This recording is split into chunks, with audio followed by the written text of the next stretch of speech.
The thing I love about living now in Brooklyn is kind of like it feels like London. It feels like home. It feels like I've been here for a while. You know, there's a big West Indian and African contingency down here, so it feels like family. You know, I never felt like I left the city at all.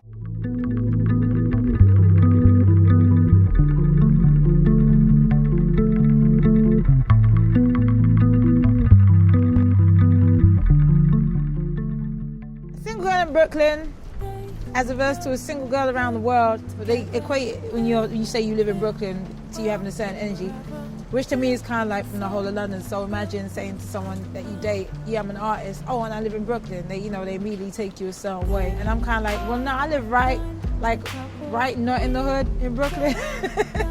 New York dating is dating. In London, it's a bit different. We don't do the whole, oh, I'm gonna take you out 3 times to see if I want to see you, really. It's a bit simpler, like, you know, London's a bit more direct and to the point. New Yorkers are a bit more like, I want to play the game, I want to do this, I want to be all flirty and shit.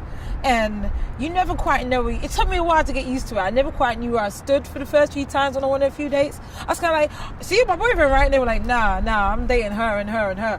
What? So, you know, it was a bit strange. And then I understood it and I was like, oh, it's dating. Got it.